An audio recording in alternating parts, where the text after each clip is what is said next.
Hello, hello, hello, beautiful people. Welcome to Lezzing Out. I'm Peyton. And I'm Amber. And today we're going to talk about season 2, episode 6 of the BBC's I Kissed a Girl. Before we get into that, as always, let's get into some hot takes. Amber, I'm sure you have one. I have one as well. I'm going to go ahead and go into mine. My hot take is if you're in New York City and you're walking around anywhere, and honestly, this isn't just for New York City. I think this is just, general knowledge for the world, but especially in New York City, if you're walking around, you need to treat walking like you're driving. Oh my God, yes. So yeah, if you are trying to get onto the interstate, and that could be, I don't know, walking up the subway stairs and merging into the sidewalk, you need to look both ways before you just merge. Same thing with stopping. If you're driving down the interstate, you can't just stop in the middle of the interstate and expect everybody to stop around you. You're going to get hit. Yeah. And probably rightfully so. Just plowed right through. Exactly. And with cars, at least you have the luxury of having brake lights. So like if you are stopping, we do have some signal. If you're just walking, we don't have that. So yeah, it's not that New Yorkers are rude, but if you stop in the middle of the sidewalk, somebody's going to have something to say about that. We're usually on our way somewhere and it's rude. So yeah, hot take. Regardless of where you are in the world, you need to walk like you drive. Truly. That is everywhere. And my thing is people just don't have spatial awareness, and that pisses me off to no end. Truly. They just stop right in the middle of like a packed sidewalk. What, am I supposed to jump over you? Do you want me to grab your hand and we can walk together? Are you okay? It's the first day that you've ever walked at all. Literally, like, did they expect that people will just pass through them like ghosts? Truly, that's what they think. The world revolves around them. I will stop because you stop, and I will go when you go. Fuck that. No, that's a good hot take.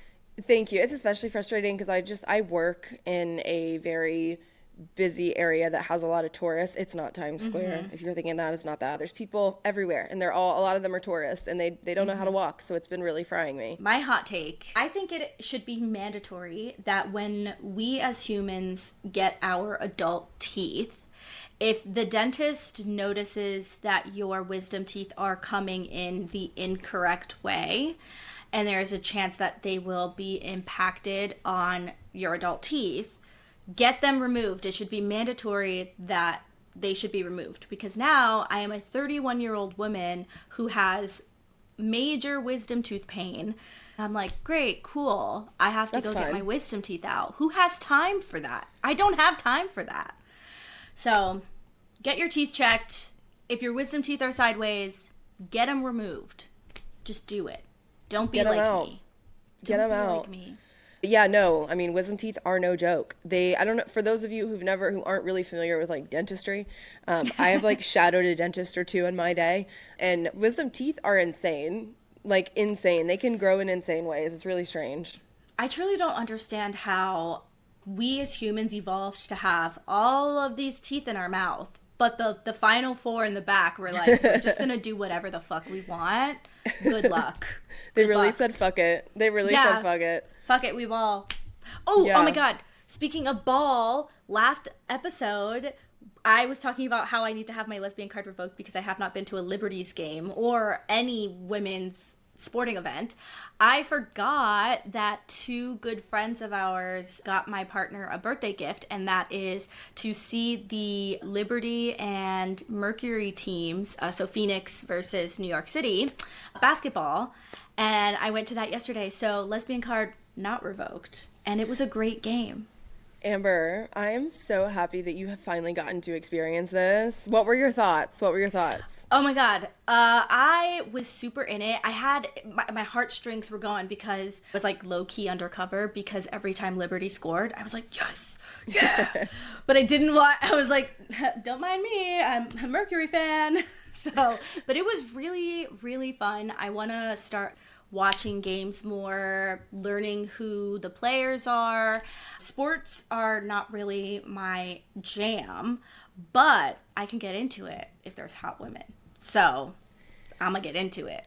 you're in great company with the WNBA and Hot Women. I am so happy that you popped your WNBA cherry and that you got to see the Mercury. I will say, for those who did not watch the game, the Liberty smacked the Mercury, and by that I mean they barely won by 2 points, but we still won nonetheless.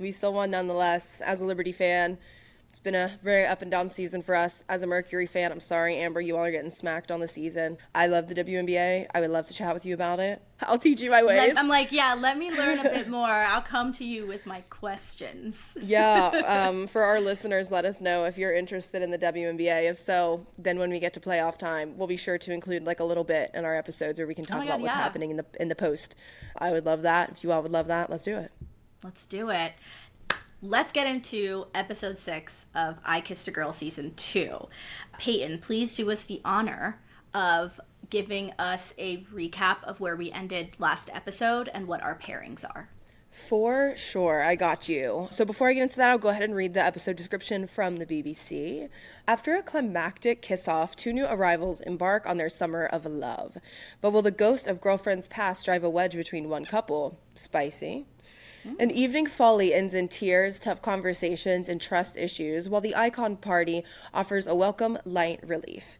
And the Northern Queen, Charlie Marlowe, ditches the voiceover booth for some Dolce Vita with Danny. An epic award ceremony presents a heart-wrenching decision for 2 divas. Amber, from the description, how are you feeling? What do you think about this episode? From the description, I think... Listen, they're trying to make up for how boring last episode was, and they're cramming a lot of shit in. I loved it. I have 4 pages of notes. I will not be going over all 4 pages in great description. We will be cutting through because, Jesus Christ, we'd be here for 3 to 4 hours. Yeah, so much heaven. Yeah, I had more fun this episode than I did last episode, so I appreciate that. And I think the description really touches on specific parts of the episode that are, I guess, bullet points of high priority, which I appreciate and I can agree with. What do you think? Yeah, I would agree. I mean, we're in for something. I can't lie, I didn't remember what the Icons Party was. The girls seemed to know what that was. I was a little confused at first. We'll talk about it, of course, when we get there. But I thought that was a really cool party. I honestly would love to throw, like, my own Icons party now. So, like, maybe for a birthday one year, I'm going to force everybody to dress like their favorite icon. Cool. So just as a quick reminder, in case you forgot or you didn't tune in last week, after the kiss-off, we ended up with a few pairings. Firstly, we have Ebony and Imogen. We also, sorry for the inflection there. We also have Renee and Ashley, Elise and Alicia. Again, they're in-game, obviously. Elmira and Kaylee, Lindsay and Blessing, and we have a brand new couple with Pippa and Nikita. Once they all get their little kisses and we realize who these pairs are, we get to meet the new girls. We pick up with 2 new arrivals that Danny intros. Again, they're at the top of the Masseria, dim lit lighting, so you can't see their faces.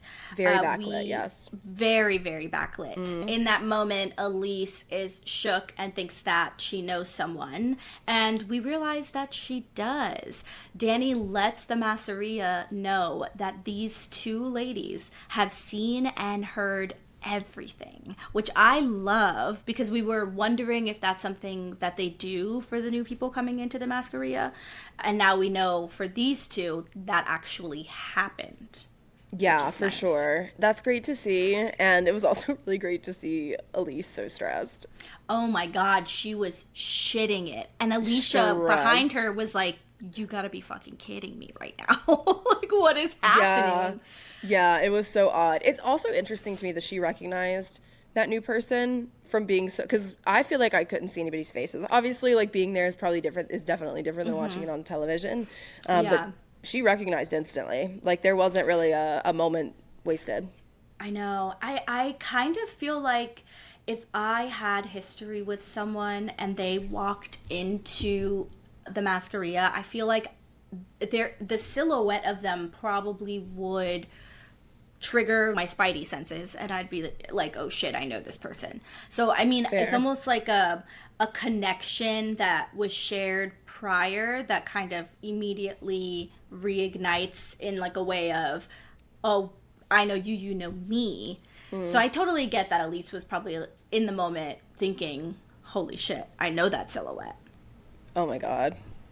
What would you do? Scary. What would you do if you were in the Oh Masseria my and somebody God. walked in like that? If it were one of my actual exes, not like a one night stand type of thing, I think I would absolutely see myself out. I'd be like, Oh, Danny, really? 100%. I would absolutely tell Danny, and I'm withdrawing. I cannot. I would be so uncomfortable. But it's also because I feel like I have bad blood with most of my exes. That's fair. I think for me, it would really depend on what happened with that ex. Obviously, like, was it like a clean break? Was it something that's like, oh, we're just in different places? Or was it something that was actually like a huge deal? So I think it would depend for Right. me. But yeah, there are absolutely exes where I'm with you, Amber. I would just be like, all right, time to go. Get me out. Yeah, Time to get out of I'm here. gonna head out right now. Yeah, there are definitely some that would be like that, but there are also some where I'm like, who really cares, you know? That's fair. That's fair. I mean, give it maybe another 20 years for me, and I would get to that point of, that's fine. But as of right now, no. Wait till you're Not doing 50 and it. then you're good. Yeah. Wait till I'm 50. Okay, so we get introduced to these two new arrivals. We have Josie, 23, from Liverpool, described herself as a mask for mask person. Love that. I love that too right off the bat. She also described herself as a big rugby player, so also love that. And then we have Sophie, 27, from Manchester.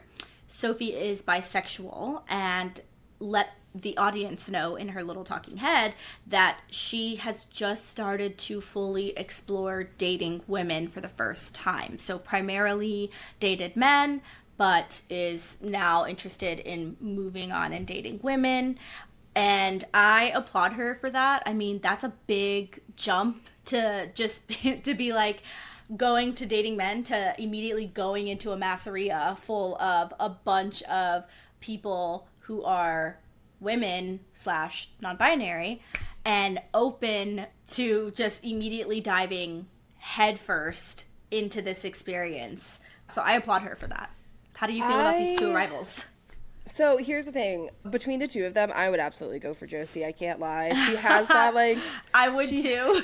she has that like kind of alternative, soft mask but kind of femme vibe. I would flirt with her for sure. She was definitely my type of the two. She's also really tall. Well, not like super tall, but she's tall enough, you know. So that's my thought on that. I mean, here's the thing. I think I'm happy that Sophie's here. We love bi representation. I also feel like I don't really remember if there's anybody else in the Masseria that's bi.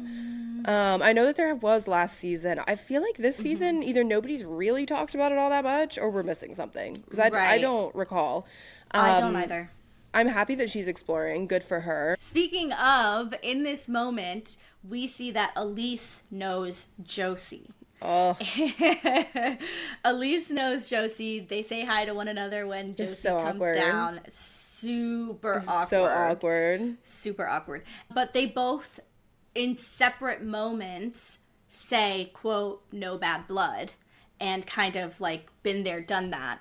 So it seems as though they're not really interested in rehashing any previous connections, but we also learned that the previous connection was an intimate one. So they have hooked up, they have been together intimately, and that is something that Alicia is not happy about, which I Not on board. understand.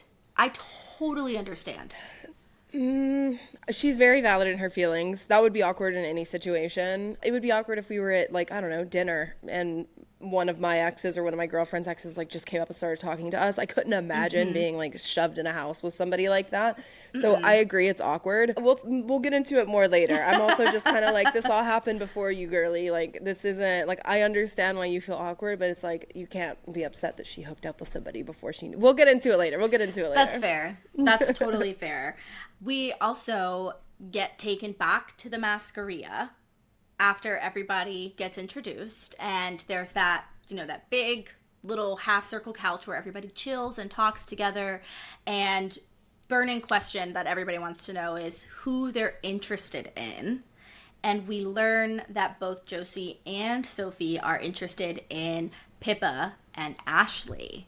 What do you think about that? I mean, the masks are getting some attention. It's time for the masks to get attention. They were all kind of shocked that Ashley is not like super mask for mask because she's never done it because she's currently with Renee, as we all remember. Right. But yeah, I don't know. I'm kind of liking what I'm seeing here. I think it's interesting because Pippa has been very much like a hot topic, I feel like, since they joined. So I'm excited to see that they have some more folks who are kind of interested in like, ooh, wanting to get to know them. Yeah, totally. And it makes sense that they're on the Pippa train because if they've been seeing everything and hearing everything, since Pippa has come into the Masseria, Pippa has been having really good chats with different people and really wanting to get to know people. I feel like their conversations are actually, like, if anyone is going to remain in a couple with whoever they get out of the Masqueria with, I bet my money that it's Pippa. Pippa is really putting in the work. I agree, and I think Pippa is doing this experiment. I don't know if they call it that on the show, but essentially going through this. I feel like in the way that people should be going through it, I feel like they are being very intentional with talking to different people, but also not stringing people along and making them think that it's more than what it actually is. So 100%. maybe hopefully I'm not speaking too soon. I know that we still have a few episodes left, but so far I'm aligned and I like how Pippa is approaching everything. Me too. 100% agree with you. Every chat that I see throughout an episode that Pippa is in, I find myself rooting for them more and more and really rooting for them to find the person that they're looking for. With that, we see Ashley and Pippa go and give the new galleys a tour of the Masqueria, and then they kind of branch off to their own little foursome conversation of getting to know one another, which is really great, where Pippa kind of lets both Josie and Sophie know that they are in a couple with Nikita, and they're still interested in getting to know Nikita, but that Pippa is intrigued by Josie, who again is Mask for Mask, and Pippa also said that they haven't really done Mask for Mask before, but that they're really intrigued because Josie is an intriguing woman. And then Pippa's usual type is a Sophie, same with Ashley. Ashley's usual type is Sophie. Oh my god. Sophie is gonna be causing some drama, I fear. I do too, and honestly, as it should be. As it should be. Bombshells be bombshellin'. They be bombshellin'. They be bombshellin'. On the side of this, they're having their foursome conversation. Nothing else of substance really comes out of it other than just normal small talk, which is valid. We have Elise and Alicia having a conversation about what the fuck is going on, like, which is valid. If I were Alicia, I would want to know, and maybe this is the mental illness in me, but I would 100% be like, how do you know this person? Were you dating, or was it a situationship or like a one night stand thing? Like, how serious was this intimate connection that you guys had? And has this stirred up any residual feelings? Those are the only three questions I'd want to know. I think that's valid. Elise was curious, like, what happened. It was romantic, then it wasn't, which I think was kind of like a sus answer. I'm really curious, like, not exactly what happened, that's none of our business, but more so, like, what this romantic relationship looked like. Elise did insinuate that it happened a little bit more recently. So, like, I'm like, how recently? Was this, like, a week before you came into the Masseria? Was it, like, a couple months ago? Because those things mean different things. I don't know. I think it's kind of interesting that Elise seems to be playing her cards close to her chest with this one, mostly because I feel like if this was Alicia and somebody Alicia had hooked up with was coming in the Masseria, I feel like Elise would want to know everything and 100%. Would be like, and I think that I don't know everything about how Alicia would handle all of her shit, but like at the same time, I feel like she'd be forthcoming versus I feel like Elise is kind of being sus, and I'm not loving that. Yeah, I agree. I think in Elise's mind, not giving too much detail is maybe saving Alicia from being hurt or confused or upset about the situation. So I get that part of it. But if you want Alicia to feel reassured, I do think that Alicia is the type of person who wants you to be as forthcoming as possible. And one thing that Alicia, we probably don't remember, but she has a degree in forensics. And she made a comment in her talking head where she said, like, I have a degree in forensics and I'm noticing things and I will continue to notice things. And I love that for her because you are not going to pull a fucking fast one on that bitch. Absolutely no, you are not. She cannot be played with. She cannot be played with. So I am rooting for this beautiful 24-year-old woman to just be completely aware of her surroundings and the scenarios that are happening and to put Elise in her place if she has to, because I think she will. I agree. I could not agree more with that. Yep. Another couple that's having a conversation, Imogen and Ebony. There's really not much to say here. That nothing really happens. They just are like, oh yeah, we're good. Happy we matched. We're on the path to recovery. That's really it. That's really it. Nothing special at all. But it's giving me whiplash because it's kind of like one moment they're mad, one moment they're sad, one moment they're in a love cocoon on the terrace. Yep. Pretty much it. Yep. Done deal at that point. That pretty much is the end of Kiss Off night. They had the kiss off, met two new women who came into the Masseria, had some conversations, and now they're going to bed. That's pretty much As it. they should. It's time for a rest. Go to sleep, everyone. We wake up the next morning, and I mean, I'm not going to talk about how they greet each other in the mornings anymore. I'm just going to get right into the conversations that they have, because I feel like they had a lot of fucking convos this episode. Yes. To be fair. The first convo that we see is Pippa and Nikita. What did you think about their brief chat? Don't care about it. I think that Pippa was interested in Nikita initially, and I think that, you know, they still are attracted to her in some way. Just doesn't seem like a lot's there to me. Mm-hmm. I feel like Nikita does a good job, and, you know, I'm not saying this is her intention, but I think she does a good job of, like, laying it on thick and making somebody be like, ooh, she's this. But then I don't know if she's, like, a little insecure because both of the people that she's been interested in have started being interested in other people. Mm-hmm. I'm not really sure what the vibe is, but yeah, I don't know. I don't really have a lot to say about them. I think that was just a choice that was made at the kiss-off, but I don't really think they have longevity. Yeah, I feel the same way. I feel bad that Nikita is in, yet again, another kind of love triangle, essentially. Mm-hmm. But I don't see, and again, this could be the edit. We could be blaming it on the edit. But I don't see the same types of conversations Pippa is having with, let's say, Sophie and Josie, who just came in.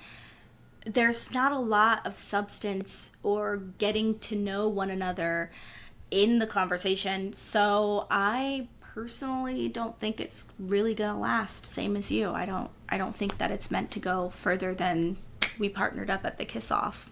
Yep. So 100%. That sucks. Yeah. We see Elise and Josie have a little check-in, which I was wondering how soon they would have their check-in, and I guess they slept on it and rise and shine, having a little chit-chat with some coffee in the morning. Rise and shine. Yeah. We have Kylie Jenner. As like a sun ray going, oh my god, they should have totally edited that in. Like the Teletubbies baby. Yes. Sun, it's Kylie Jenner, just like, rise and shine. I love it. They should have let us edit this episode. Truly. Their conversation also is very brief. Mm-hmm. However, most of the other Masseria babies, that's what I'm going to call the people in the Masseria babies, they're chilling by the pool on one side. Josie and Elise are at the other end of the pool having a chit chat. Alicia walks by, and as soon as Alicia walks by, Josie and Elise, quiet on set. Zip. Elise doesn't even say hi to Alicia. It was giving real Beyonce mute challenge, and the crowd killed it. Like, it was so awkward. It was instantly clear that something was amiss. Although it didn't really seem like they were talking about a ton of things, but like nonetheless, the awkwardness was there. That's what I'm saying. I'm like, if you're not having a hush-hush type of conversation, why are you gonna go on mute as soon as Alicia walks by? Agreed. If I were Elise and I want to reassure my partner, if she walked by, I would, tell Josie, give me 1 second. Alicia, hey, how you doing? I'm going to come chat with you after this. Do you need anything, another coffee or anything? I'll be Or right at least with a friendly you. nod. Something. You don't even have to like stop the conversation. Keep talking and just like a little nod or like a wink or some kind of acknowledgement versus just quitting, like stopping talking, and then it's just like 100%. That so for weird. me, so weird. So weird. The wrong thing to do. Wrong approach.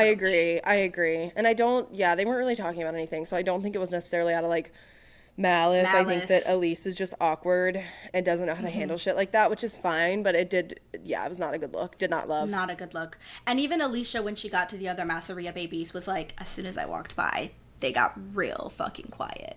Which, valid. That's fucking weird. But it was weird.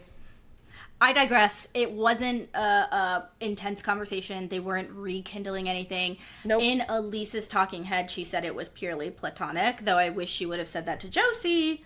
But whatever. Instead of taking her shirt off and diving in the pool, yes, I agree. Yeah. I agree. So, whatever. We move on to Pippa chatting one-on-one with Sophie, new gal comma. Sophie lets Pippa know that she has dated her whole life men up until this point, which this point meaning last year, so 2025-ish, 2024-ish, depending on when this was actually filmed. But that is very recent, but that's still fine. Listen, doesn't matter. You're finding yourself, you're dating who you want, you are who you are. Love is love. I don't really give a shit. That's great. Good for you. Again, we have this good conversation where Pippa validates her experience and her life and is basically kind of like, you don't need to be anyone other than you. And you really give gay energy, honestly. So, doesn't matter, bitch, you're gay.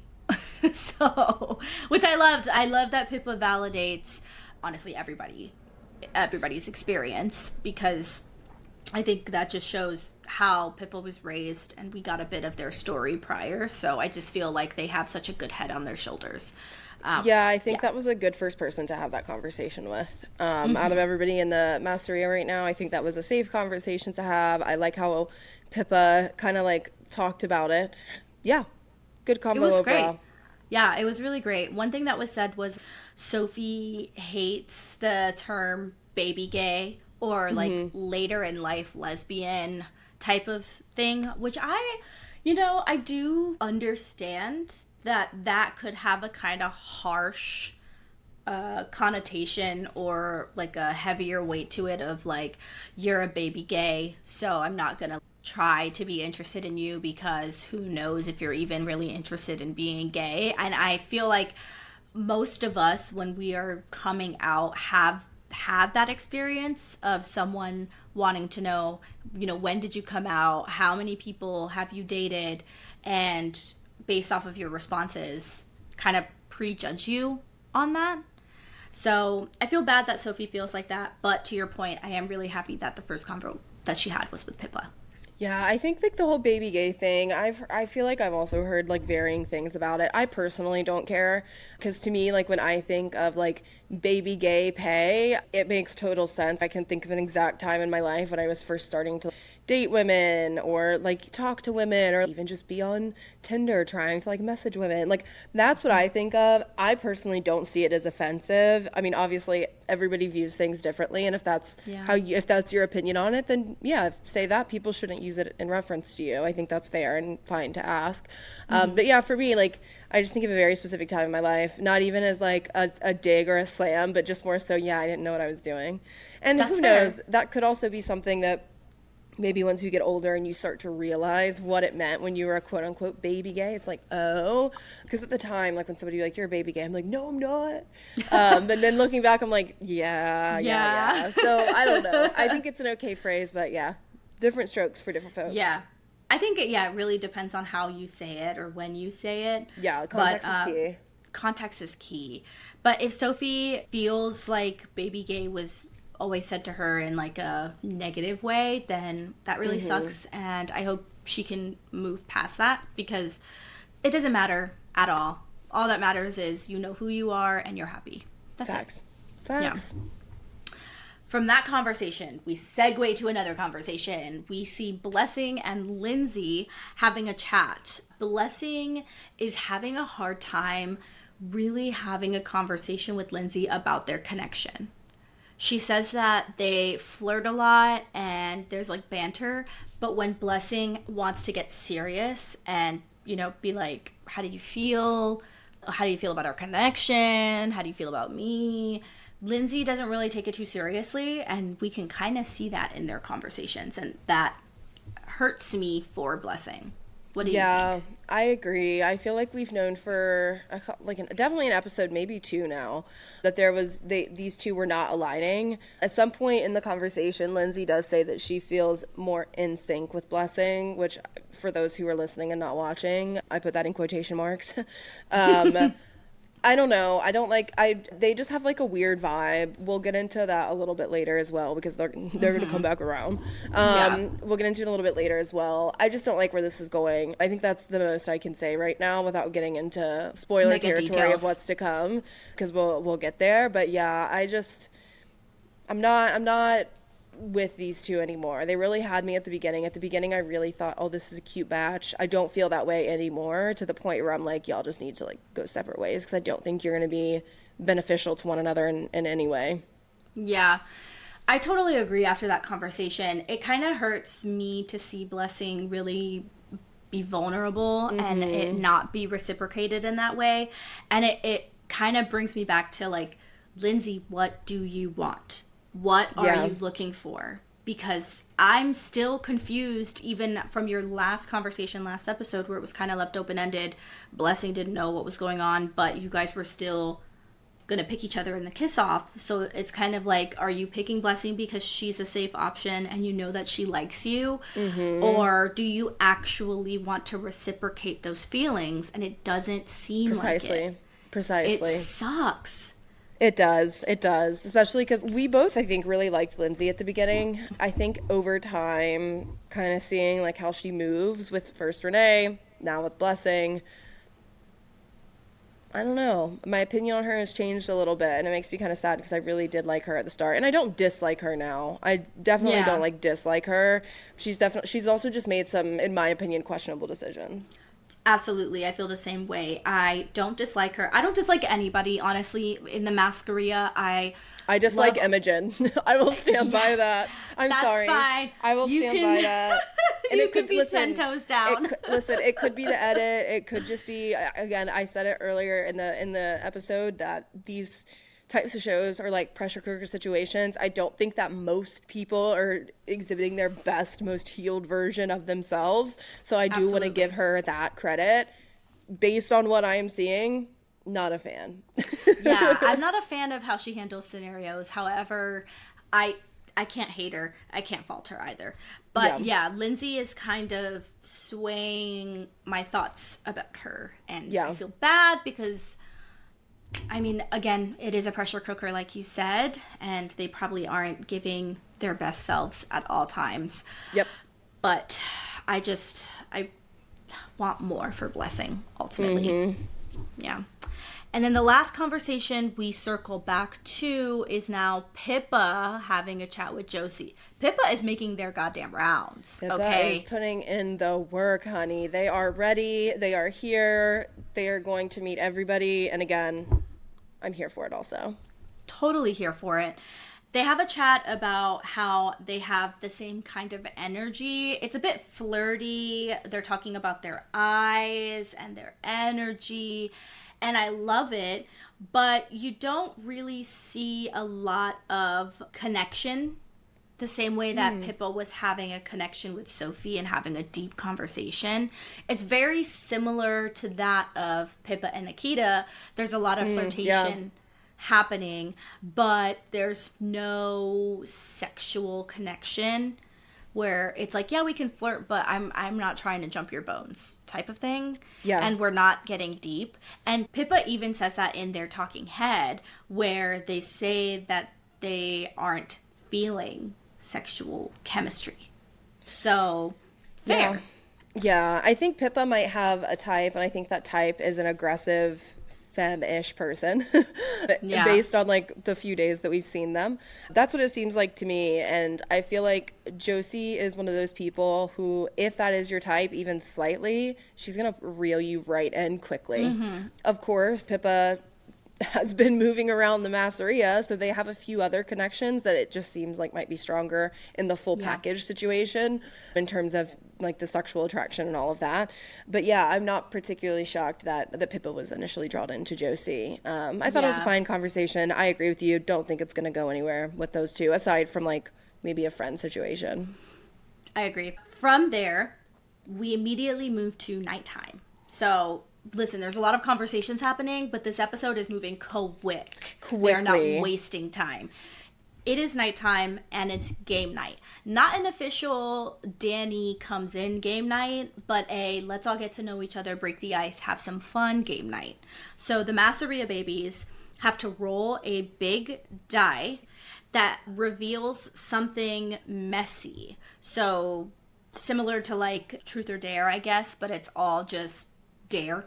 You have to do what it says. The first person that rolls is Imogen, and her dare is say your secret sexy fantasy. And her response or answer to that is that she wants to use ice. And in my mind, I'm like, that's really not a sexy fantasy, girl. I was kind of shocked that was her answer, because it just seems like a kind of vanilla answer or question rather that she posed. I'm like, girl, there was nothing else there. There was nothing That's what there. it was for you. Yeah, I was like, I was.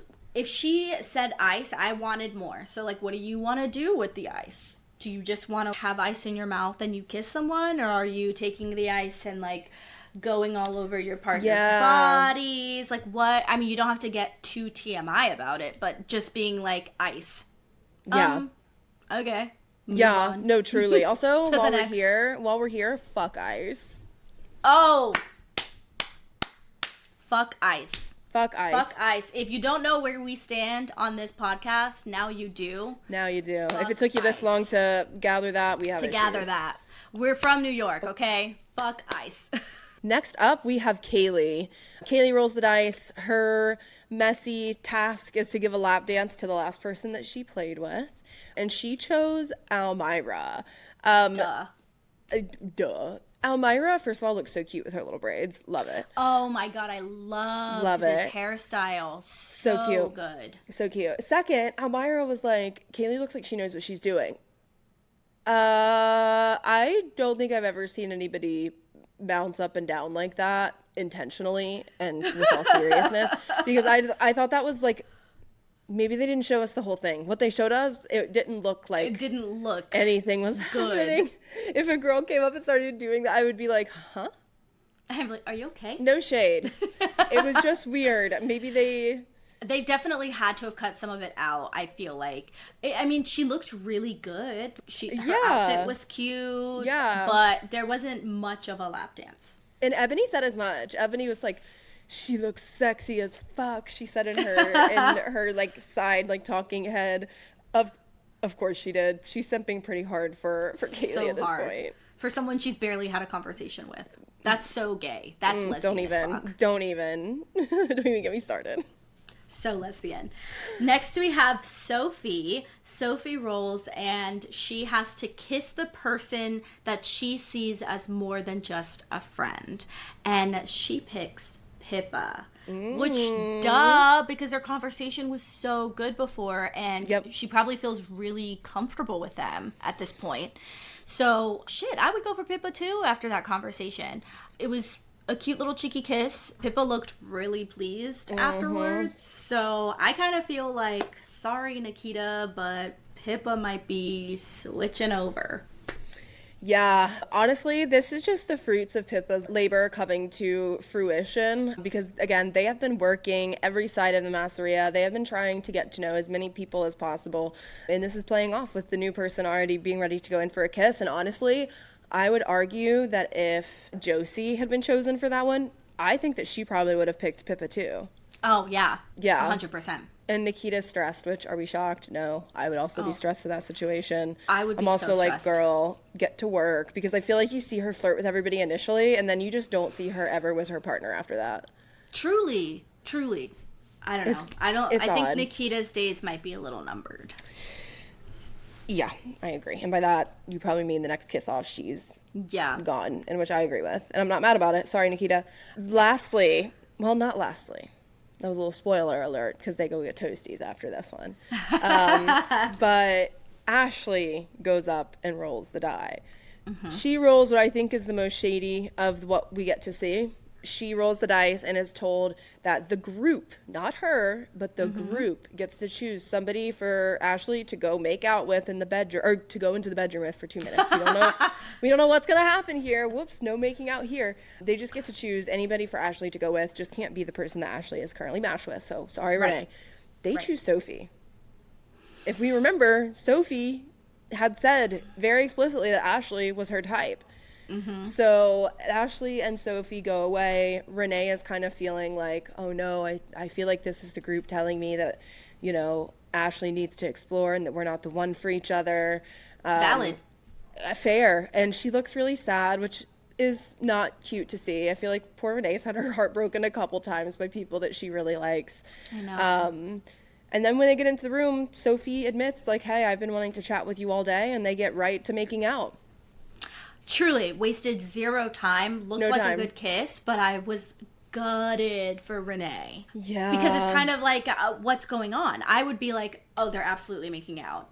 But I would want it to not be real, but I know lesbians and they're going to make out. So I get it. And Ashley looked all too pleased to be doing it. Because again, this is Ashley's true type. Yep. So that crushed me for Renee. It did. Did you also notice Ashley's little giggle after they kissed? No, I missed After they that. kissed, she was just like, it was really Oh cute. my It was really cute. It was gosh. such this giddy little A giggle. little kid in the candy shop is No, what Ashley was truly. giving. Truly. And I agree. I think this means trouble in paradise for our mask for mask couple. It just pains me because I really, really just want them to not ruin their friendship. And I'm talking about Ashley and Renee. And this is something that might cause a rift. So Yeah. worried about it, but we'll see. After Ashley and Sophie come back, they don't really say what they did, but they take a break on the game. Game is done. Some of the Masseria babies go to make some cheese toasties, which that sounds delicious. Basically an open-faced grilled cheese, I guess. Go to make some cheese toasties. We're left with Blessing, Lindsay, Ashley, Josie, Elmira at the game kind of seating area. And, okay, guys, so I guess it was Ashley that said to Lindsay jokingly, I thought it would be you. And then Lindsay gets up and is eating this moment up, first of all, and is kind of like, oh, you thought it would be me? Oh my god, and straddles Ashley, and they start making out in front of Blessing. Mind you, the game is done. What the actual fuck? It was so uncomfortable. It It was so uncomfortable to watch. I was so shook in a negative way. I would not be okay with that if I were Blessing. I would have immediately gotten up and left because you're not going to play in my fucking face like that. Absolutely not. Yeah, I too was very shaken, not stirred. I feel like that was a very strange move to make in front of not only the person that you have been like matched up with for a while, but also the person that you just had a conversation with, that morning around like, no, yeah, I think we're more in sync, this, that, na. So I think it was a very weird move. As we both mentioned earlier, Lindsay's been moving very strange in the Masseria. And this was just like another thing for me where I was like, ooh, don't like that. Yeah, Don't like she that made one bit. The challenge was over. It was over. And Lindsay made a comment in her talking head that was like, I had an itch that had to be scratched. No. But did it have to happen in front of everybody? Like, did that have to Yeah. happen in front of God or everybody else? Or was that something that could have happened? off to the Separately. side. Because, like, I still Separately. would feel, like, a little bit bad for Blessing, obviously, because I like Blessing. I've been liking their couple. Yeah. But I'm like, that was just, especially because everybody had already left. Like, not everybody, but, like, a lot of them had already left. Like, it was very clear that the game was over. Over. It was weird. It was weird. It made It for was great weird. television. I Oh my literally God. screeched, but It really didn't did. love it. No, didn't love it. Ashley said that Renee is an icon and that she is a fan, but that doesn't read fun, playful to me. That reads, there's something underlining here that y'all don't want to admit. You guys are clearly attracted to one another, and this is not funny anymore. This is blatant disrespect to your couples that you're with. And for me, I immediately was like, Lindsay, what the fuck type of move is this? When you were mad at Renee for getting into bed for less than 5 minutes, not even kissing Alicia, but just talking about the Yes. dream that she had. And then you closed it off and were like, we're done. The disrespect is done with Renee. But you're going to immediately straddle Ashley Speak and on it. make out with her in front of Blessing and then go to Blessing afterwards and be like, are you okay? Speak on it. Absolutely fucking not. You lost me here. That shit put you on red flag island for me. That is Yeah. not that gives me the absolute ick if someone did that to me. Yeah, I think that, I mean, that was a great point, bringing up what happened way back in like episode 1 or 2. Great callback. That's weird. It's really odd. Like, it's kind of like no for me, but yes for thee, or whatever that phrase is. Yes for me, no for thee. I don't remember exactly what the quote is. It's ridiculous, but you're getting the point, hopefully. Yeah. It's yeah, just having like, your cake and eating it too, basically. Like, Yeah, I can do it's- it, but if you do it to me, how dare you? yeah, it's messed up and it's not fair. And I did not enjoy that. They also, like, I don't know if we just like really missed something or if we just haven't seen a lot of them, because I personally was very shocked that happened. I wasn't expecting that. I feel like it kind of came out of nowhere. Yes. At first, I didn't think that Ashley was the one who said, oh, Lindsay, I thought it would be you. I thought it was somebody else saying that, oh, I thought, like, the group would pick you. And I don't know. Listen, I love my friends, but I'm sorry. No matter how iconic I think you are, I'm not going to straddle you and make out with you. And definitely not in front of your partner. Not in front of the person that you're coupled up with, that you're constantly reassuring that you like them. Absolutely not. Yeah, and honestly, I feel like this was literally, honestly, the first and final nail in the coffin. Because later on, Ashley and Renee go off and kind of talk. Ashley tries to be like the whole, again, Lindsay's an icon and I'm a fan, like whatever, tries to brush it off and act shocked that Renee's pissed about it. But Renee's really upset and kind of Yeah. says, hey, like, I think that we just need to be friends because this isn't cool. And I think that's extremely valid. Totally valid. Renee's whole point was, I value this friendship more. And I immediately am noticing that the moment that we have turned it romantic, we're not as close anymore. And I Yeah. don't want that. So, done deal. We tried it. Didn't work. Your friendship means more to me. And that's kind of how they leave it. I was a bit pissed off that Ashley wasn't 100% validating Renee's feelings in that moment. Yeah. And she had this, like, dumbfounded face on of, Yeah, like, how what are do you you so mean? upset? What do you mean? Renee, don't cry. Like, how about you say you're sorry? One. Yeah. Sorry needs to be in your vocabulary for both Lindsay and Ashley. Yep. And even if you don't understand why someone is upset, first of all, you don't have to understand why someone is upset. All you need to know is that you have hurt someone's feelings and you need to apologize. Yeah. It doesn't matter if you agree with it or not, because everybody is so different. Everybody's perspectives are different. Everybody handles their feelings differently. So even if you don't understand it at all, you be the bigger person and you apologize and you try to talk through it. That's a lesson for everybody in relationships and in friendships. You try to figure it out, obviously within reason. But I was just kind of like, Renee needs someone who is going to not do something like this. I think Yeah. Renee is such a loyal person.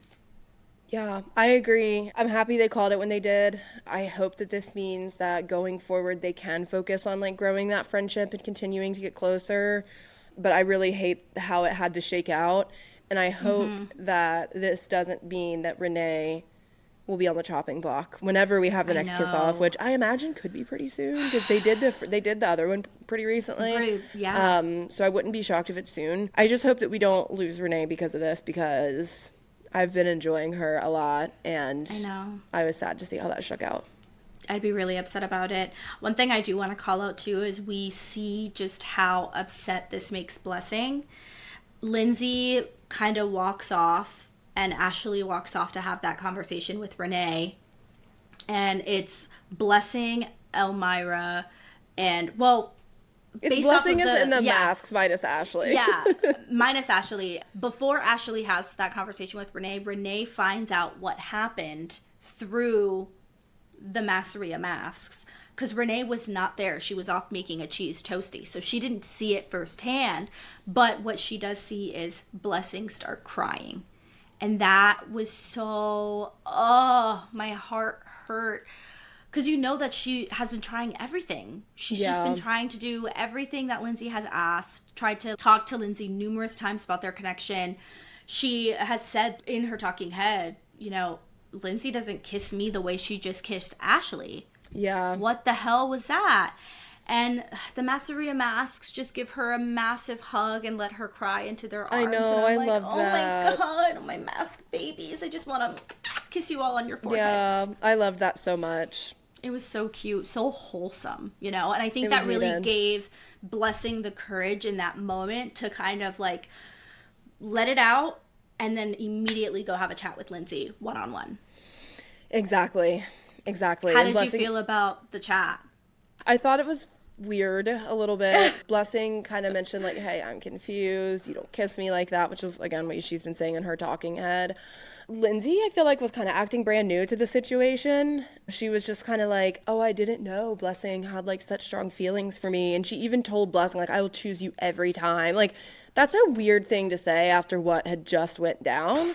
I don't like where this is going for the two of them. I don't know, because I feel like Lindsay was also acting brand new back when her and Renee were having their squabble. Not loving it. I'm not loving what I'm seeing. And I feel like at this juncture, it seems like Blessing is going to get hurt. And I don't like that for her. I think that she deserves a lot better. And I feel like Lindsay needs to get her shit together, because she really turned a corner in a way that I don't like. I don't like it either. She went completely left, and I have no idea. One of the things that Blessing said was, it's the lack of intimacy that you're giving to others. Yeah. And she nailed it in that moment of, you are telling me it's me, but when it comes down to intimacy, you're not giving that to me. You're giving it to everybody else and not me, and I'm noticing it. And yeah, I felt like in the beginning, Lindsay wasn't really hearing her, but I did appreciate that Lindsay validated her towards the end of like, your feelings are valid and I pick you. But then I also was like, okay, you pick her feelings are valid. You give her 3 little Becca kisses and then tell her to stop worrying. Alrighty, night turns in today in the Masseria. We pick up with some couples kind of putting together the pieces of last night. We already spoke about where Ashley and Renee are, same with Ebony and Imogen, but Ebony and Imogen did have a pretty substantial conversation. Yeah. Ebony basically says she wants to get hoeing out of her system because eventually she's going to be married with children. And honestly, I get it. It happens. She's young. She's wild. She's free. I love that for her. And she is finally honest with Imogen and is like, hey, girl, I want to chat with Kaylee. Mm-hmm. Imogen is essentially like, that's fine if that's the case. I don't want our beds pushed together anymore. And Ebony's like, cool. And they go their separate ways. It was awkward, albeit it was not explosive. I'm happy that Imogen said her piece. I also think the not wanting to push the beds together anymore is pretty valid. Totally. What are your thoughts on that? No, I totally agree. I was actually surprised at how calm Imogen was in that moment. I feel like she has already had her explosive side come out, so no need to bring her out again. But I do agree. It's okay, great. You are so hell-bent on having this conversation with Kaylee, which you haven't had yet, so okay. But you're so hell-bent on it. Go have it, but I'm not putting my beds close to you anymore. We're not going to be cuddle at night if you're interested in someone else. And that's what she basically also tells Alicia. Yes. And Alicia is honestly a really good person to confide in, which is kind of funny. Ebony confides in Elise. Imogen confides in Alicia. Mom and dad doing the work. Yeah, seriously. Mom and dad doing the work. But Alicia seems really level-headed and can kind of keep Imogen at a base level. Validate that, like, yeah, you're right to feel how you feel. But honestly, let it play out the way it's meant to play out. You know, you can't control everything, which I appreciate that Alicia is very level-headed in that way. That's pretty much it for them. I am waiting for whatever great conversation Ebony's going to have with Kaylee at some point. I don't know. Well, you don't have to wait too long because they have one. Unfortunately for you, it's not as riveting as what you might have thought. I was like, is it great? No. No, Ebony basically is just like, Kaylee, I've been wanting to chat with you. And Kaylee's like, but where have you been, boo? I've been here the whole time and you haven't been. Yeah. Chatting. Which is valid. Very valid. And Kaylee kind of expands on that in her talking head. She's like, you know, we've been rehashing this repeatedly. Nothing will happen. They'll come to me, the energy will build, and then it's just gone. And it's a lot of push and pull. They have a really flirty vibe, though. Yeah. They have a really flirty vibe. It. It's like... and I think in order for this to go literally anywhere, like, the whole thing with Imogen has to be completely cut off because... it's just been a lot. It's taken a lot of energy. It's taken a lot of air out of the room. Kaylee, while she's interested in Ebony, is skeptical, and I think that's fair. I think that's more than fair because it's just been so up and down with Ebony and Imogen this entire time. No, I know. But I don't think Ebony wants to let go of Imogen because of that comfortable feeling. It's like, I'm going to keep you on a short leash just in case Kaylee doesn't work out. But, I mean, if that's the case, Imogen's going to say, fuck you. No way. Yeah. So, I mean, yeah, to your point, cut it off with Imogen because you're either with her or you're not. She's not going to give you a second chance if you start putting the Mac on to Kaylee. Yeah. Kaylee's kind of like, I'll believe it when I see it, babes. Like, let's go. Yeah. And I think, you know, I feel like we've given a lot of credit to Imogen for being the messy person in this, and I think that in a lot of ways Imogen is that person. However, I feel Ebony is just as equally to blame. Like, this, it takes two to tango, and while yes, Imogen might be the one who's more explosive and in your face about how she's feeling, this is just being allowed to happen, and Ebony has very much been on board with it and has said as much in her talking heads, and is so I don't know. I've really had it with those two. I would love to see Ebony get in with Kaylee and this be a thing, but I also don't want that to happen at the expense of Kaylee's now going to be drug into this outstanding battle or argument between Imogen and Ebony. So yeah, I would sooner them both go home, to be quite honest with you. Yeah, fair enough. Fair enough. After we have the whole Imogen, Ebony, will they, won't they, whatever. Yet again. Flavia walks in. We love Flavia.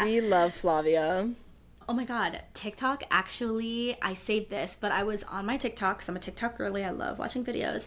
TikTok knows I'm gay as fuck, and I stumbled upon Flavia with a bunch of their mask friends. Ooh. And I saved it. I have to send it to you, but I was like, please. Oh my god, okay, cuties. You guys are all cuties. Great. Are we shocked? No. No, not shocked.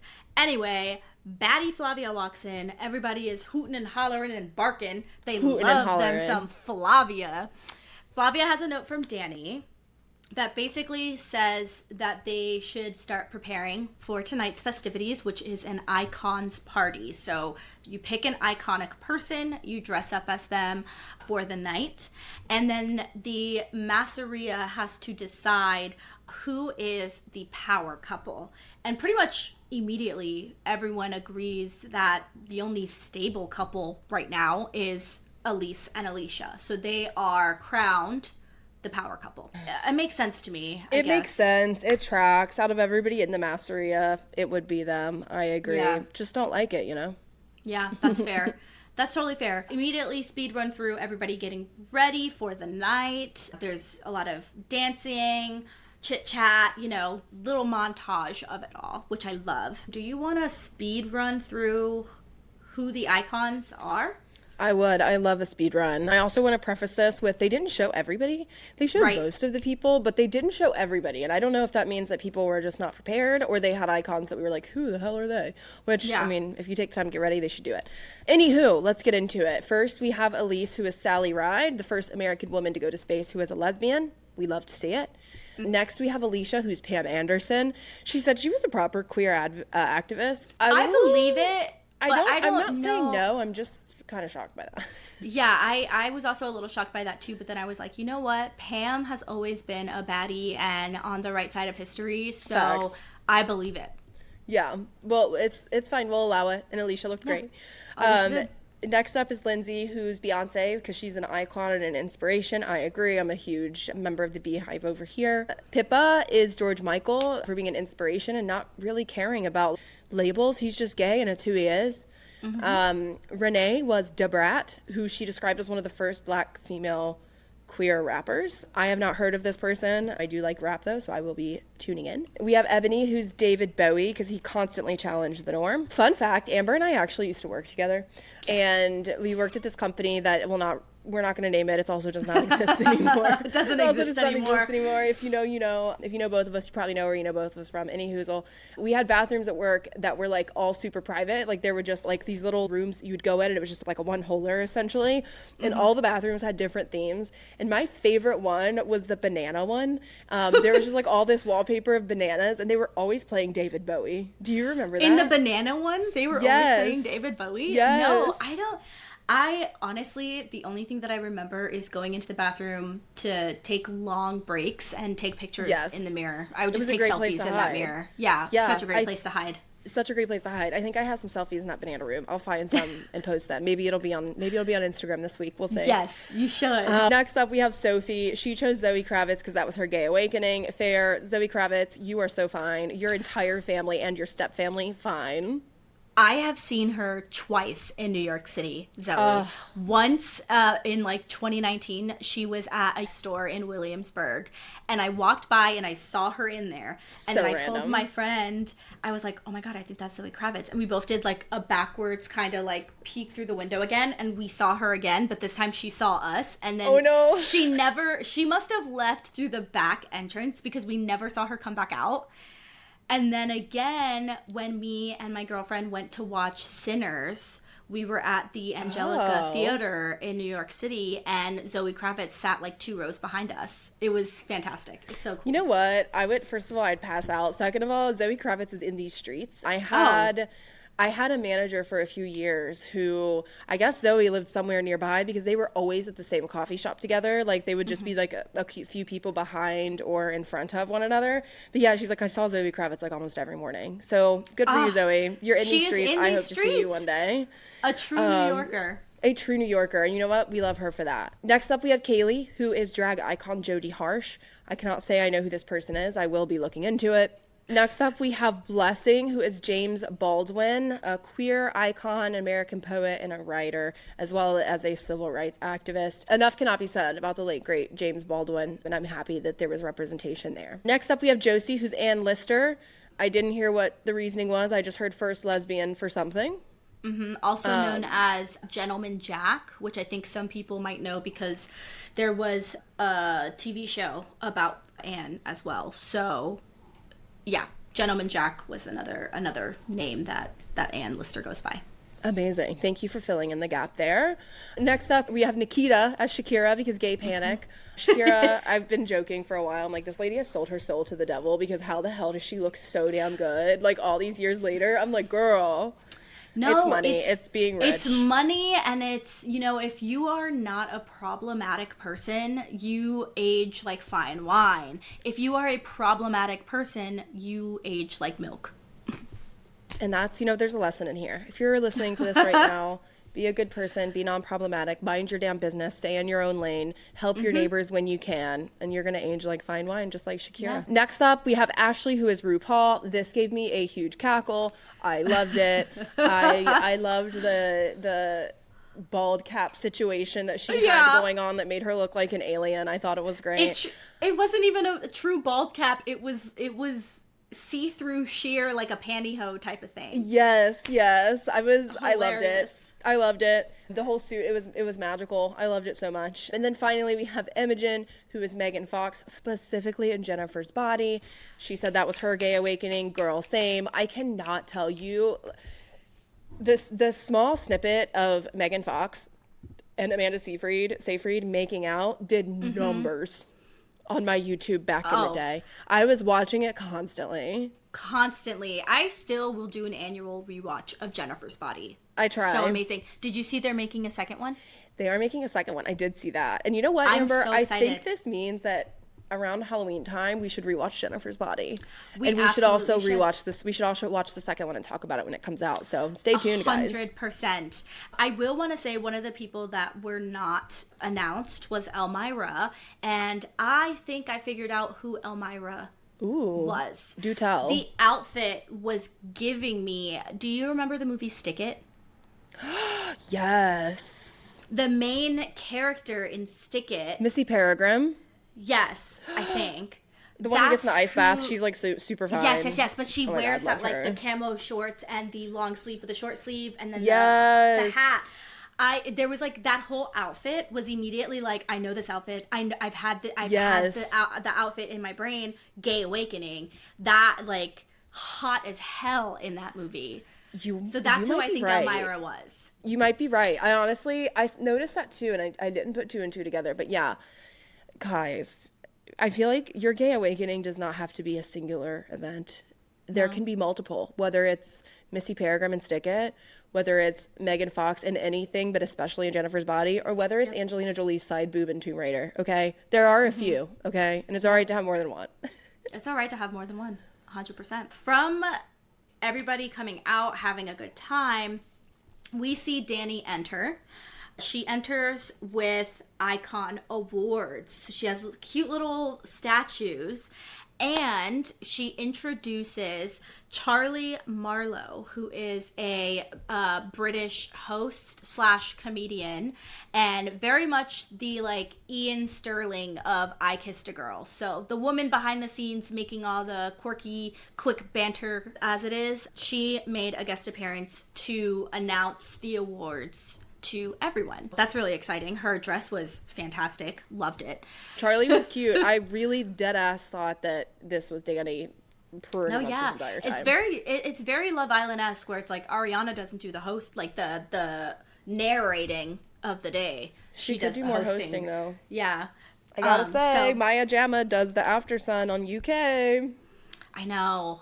But I will say this year's Love Island After Sun with Tefi Pessoa and Sierra Miller, I loved. I love Sierra. I'm a huge fan. I've been a fan of her. I watched Summer House. Huge fan. I love them both. I love Tefi. I have been watching her for years on TikTok. And fun fact, I mean, she doesn't know this because she does not know me. But fun fact, in January of 2024, me and an ex-friend went to go see the Beyonce Renaissance kind of like making of movie that she launched. I didn't go see that, and I still haven't seen it because she won't release it. We saw it in theaters January 1st, or 2nd, like the first week of January. And it was at a theater in Times Square. And after we watched it, we were coming out, and Tefi Pessoa was coming out of the same movie theater as us. So Tefi saw that movie the same time I saw that movie. We were in the same movie theater. Yup, breathing the same air. That's wild. So I knew from that moment, I was like, Tefi is a bad bitch. Love her down. So claps for Tefi. But moving on to the Icon Awards, Charlie announces the first one.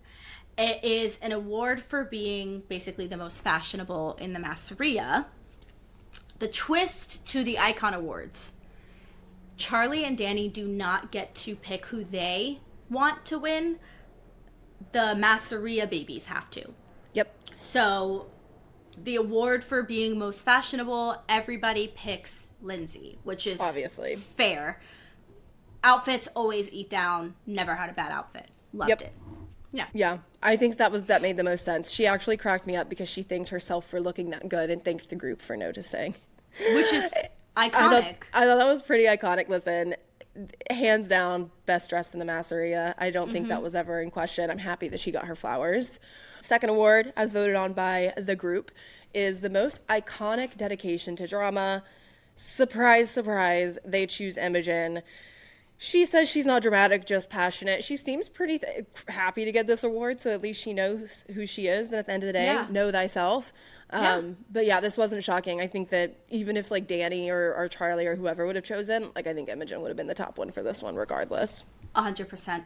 There was really nobody else to pick for this. The next one is the most iconic comedy performance in the Masseria. And everybody pretty quickly picks Elise, which I think is fair. I think Elise has like comical timing and is very comical with her body movements and how she commits to a bit. So I thought, yeah, makes sense. I could see it. I would have picked Renee personally. I agree. I agree. Yeah. I don't really see it. Again, we don't see everything. The producers are choosing what we see. Right. You would think they would show more of this comedy. I feel like Elise sometimes is more like awkward-y whatever, which is fine. I don't really see comedy a lot from her, but the Masseria babies were aligned. So, right. Yeah. You know, we're clearly just missing something. It's giving Elise gives quirky comedy, and then Renee is quick wit, always has a one-liner to give. So, like, two things can be true at once. They can both be the comedy queens of the Masseria, in my mind. Agreed. But Renee deserved her flowers. So there are two more awards. One of them feeds into the next. The first one being iconic power couple. They've already chosen this. The group has chosen Elise and Alicia. Makes sense, whatever. With great power comes great responsibility. They get to read out the next award. Amber, what is that next award? Woof. Okay. This award that Elise reads from a card Danny gives her is for the most iconic ex here. This award is for a couple you think's time is up and they will be leaving the Masseria immediately. That fucking sucks. To be on this like high podium of we're a power couple, we just had a great night, everybody got awards, we got to dress up, it was a party, to oh shit, now we have to look at our friends and say, I think this couple gotta go home. Did you interpret that as a couple or a single person? I interpreted it as a person within a couple, but I might have misheard. Okay, at first, that first sentence of this award is for the most iconic ex here, I thought it was like, ha ha, Elise, your ex is in this villa, now you're gonna have to like go on a date with her or something. That's what, like the first sentence, that was my mind immediately went there. And then reading it on, I thought it is both. The pairing is what I thought it was going to be, of this couple isn't compatible, so they have to leave the Masseria. But it could very well be one person leaves, which I feel would make more sense. Maybe it'll even out more, because I think there's too many people in the Masseria. There's too many people. Okay, so that's what I thought when I was like watching everybody come through with their icon outfits. There's like way too many people. Like I can't lie to you, I would be fine if they sent home two full couples. I'd be totally cool with that. I feel like there's too many people. That's why I thought it would be a pair, like a couple that is going and not just one person, because there are too many people in the Masseria. That makes sense. I don't know. I'm really interested to see what happens, because we don't know who gets picked. It faded to black and was like, next time on. Yeah, and we honestly, the preview didn't really give us anything. All that we know is they're going to choose who goes home. That's it. I imagine there probably might be a kiss-off in the next episode, which would be a crazy quick exit. But again, we're getting close to the end here. There's way too many motherfuckers in the Masseria right now. We do need to thin out some folks. Amber, do you have any predictions for who you think might go home? Okay, so if I go based off of the preview, right? Elise says we're not meant to have friendship couples or something like that. She insinuates friendship versus relationship. So I'm a bit worried for Ashley and Renee, because technically they were in like a friendship coupling. I really don't know. I don't think Elise is going to send Ebony or Imogen home, because Ebony is Elise's friend, like close friend in there. So I think for me, the person that I was going to pick, if it was a single person, either Renee is going home or Nikita is going home. If it's a pairing, I think it's Ashley and Renee. I would agree. If it's a pairing, I think it's Ashley and Renee for that reason. I'm still convinced that it's going to be a single person. So I guess next week we're all going to figure this out together. I think it's going to be a single person. I put down Nikita, as you said. I think she's had a lot of chances to try a lot of connections to the point where it was rubbing people the wrong way. Like how much she was trying to like step on people's, well, maybe not trying to step on people's toes, but how it was perceived that she was stepping on toes. Yeah. Still has none. Like her and Amira also don't have a connection, in my opinion, anymore. And I also think Imogen. And I say Imogen because Elise has been basically telling Ebony for a while, you need to put yourself first and get away from this. And those two did know each other prior. So I interpreted that as potentially going toward Ebony and Imogen. And if it's one person, I can't say I'd be upset with Imogen going home at this point. That's fair. It really can go either which way. I have no idea what Elise and Alicia are going to think of and who they're going to pick. I'm really excited that that's where we pick up on the next episode. Whoever goes home, the Masseria is going to be shook. The Masseria will be shook. I also did take a little sneak peek into the episodes that we have coming up. It does not appear that the 10th episode is a reunion. Are you kidding? There's no reunion? It does not appear that it is a reunion. I could be wrong, but like looking at the little thumbnail, it seems like it's just going to be a regular episode. That's actually crazy. We should contact the BBC and see if we can host the reunion. Demand one. Better yet, I know that we have some UK listeners. I can see like where people are listening from. I know we have some UK listeners. Tell your people. Get a hold of the BBC. Tell them we need to have a live reunion. We'll moderate. We'll do something. Something has to give, though. I feel like reality shows like this, they always benefit from having maybe they don't benefit from having a reunion. Like, I know the Love Island reunion is going to be extremely messy, but I feel like you have to have it to close the loop. I feel like you have to have it to close the loop on everything that happens in the season. I need to know. I don't want it to be open-ended. Bravo gives us 3-part Oh my God, reunions. 3-part unedited. They string us along for 3 straight weeks to give us backstory and reunions. Like, I'm in the middle of the one for In the City right now. Oh my gosh. The fact that they can't give us like 45 minutes of like, hey, where are we at? What happened? Kind of wild. I don't like it. Very BBC. wild. I don't like it. I feel like I'm going to have to contact every contestant. I'm going to contact them on Instagram and be like, we need the loop closed. Let us know when your NDA is up. Agreed. Well, that is the episode. I feel like it was really juicy. We got a lot of chats, a lot of, I guess, forward motion in terms of the couplings, which is really nice. I'm excited to see what happens in the next episode and who goes home. This episode was really, really fun. I can't wait to finish. I'm really sad that we don't have a reunion now. What the fuck? Yeah, I think that's pretty insane. But that's why we're here. That's why we're watching and we're talking about it. Listen, guys, if you all are enjoying what you're hearing and if you're enjoying what you're watching, give us a follow, give us a 5-star rating on Spotify, on Apple, on YouTube, wherever you get your podcast. We want to hear from you. Shoot us a message. Our email is lezzingoutpod@gmail.com.